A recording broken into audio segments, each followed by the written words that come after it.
At yung plano mo ba na gagawin? Okay, yan ha. Ako po si Kyle Eolano. Matawag ko sa Tarnati Cavite. Okay. Ilan taon? 14 years old po. Saan ka nag-gold? Sa ano po, Pantayan Island po. Anong event? Under 16. No. Sige lang. Parang kumari, kausap ko na si Kuya. O saan ka nanalo pala yan? Saan ka nanalo na event? Under 16. Yan. O so paano ka nakuha ni Coach? Paano mo nagustuhan to?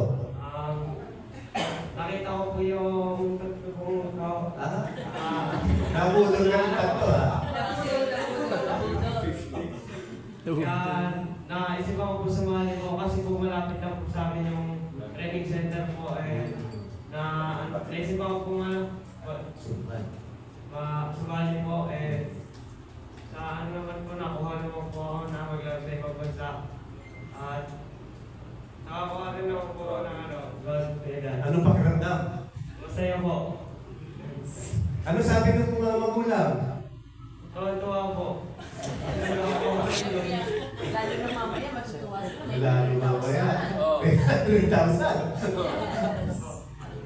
Kaya salamat. Thank you rin po sa mga contest mo. Yes. Sir Patrick po. Okay, Yeah, next. next. Ganun kwento pa rin. Sige. Double gold medalist mo. Double gold. Yes. Pangalan, edad. Ako si Jesslyn City na event ko po ay doubles cup ay singles cup. 13 years na. O, paano ka na-discover? Bakit lang pangkat sa mga gustuhan mo siya? Nakita ko yung isang TV sa high school. Tapos nagustuhan ko. Yaya ka. Yeah ako. Anong yaya sa'yo? Kakain tayo doon. Ano sabi? Yeah ako sa kalaw mo sa straw. Akala mo ano? Straw. Akala mo drawing lang? Oo. Yung pala rowing. Bakit sa puerto? Akala ko drawing. So ngayon, nagustuhan mo and nagtuloy-tuloy. So ano ngayon? Nagustuhan mo naman yung drawing. Sorry lang. Partner, yes. Yeah, thank you. Okay, Coach Benji. Okay, and sa iba. Itong beach. Oh, ang tanda. 13 years old. Wow. Coach Benji, iba kasi yung coach ng rowing. Paano na iba? At saka gaano nga pa kalaki ang potential nito? Ito ba yung Olympic event na? Asian Games event na? Yes po, Olympic event na po siya. SEA Games event na po. And ngayon po lang, ngayong Asian Games na darating sa Japan, parang wala pa po siya.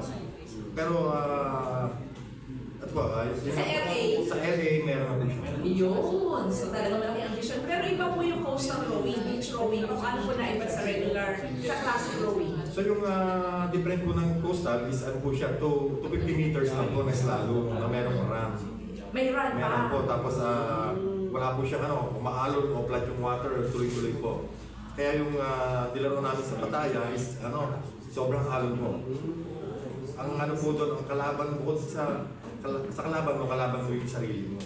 Kasi grabe po yung danger ng yung course. So dapat pala dito runner ka rin. Runner. And rower ka gusto.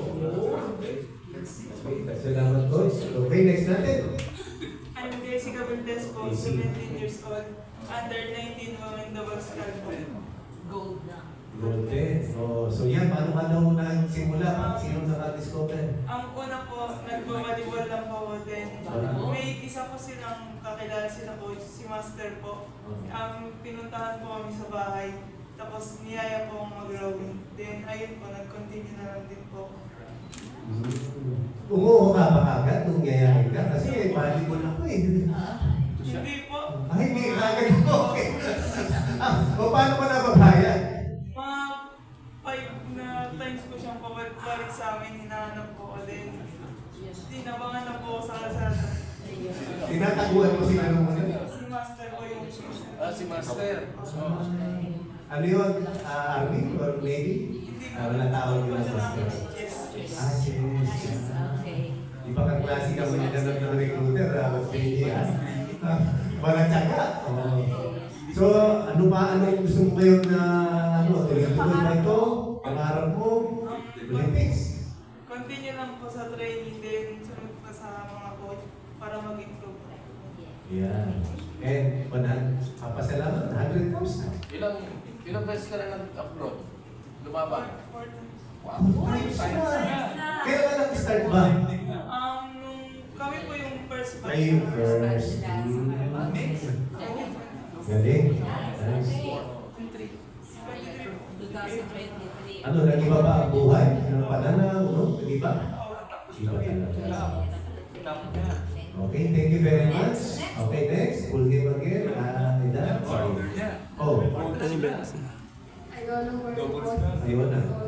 Na-join po ako sa rowing. 13 years old pa lang po ako. Back in April 2023, kasabay ko sila. Nakadiscover ko sa akin si Master mismo. Si Master Steve. First competition po namin, December 2017, nakasali po kami ni Mark sa Asian Champs. Siyempre po, first competition po, as expected, kami po yung pinakalas. Pero hindi po namin hinayaan na po yung unmotivate po sa amin, ginawa po namin ng inspiration. Lalo na po siyempre po sa tulong ni Coach Betty. Siya po since day one po, na coach namin na lagi po na kahit bumagyo, umulan, bumaha, nandun siya. As 2025 seniors po, nag-inspire po ako ng mga seniors ko po. Tapos last year po, nakulit kami ni Casey, silver po yung nakuha namin. Then, sabi ko lang sa sarili namin, mas gagalingan po namin, the discipline ako na po namin yung gold medal.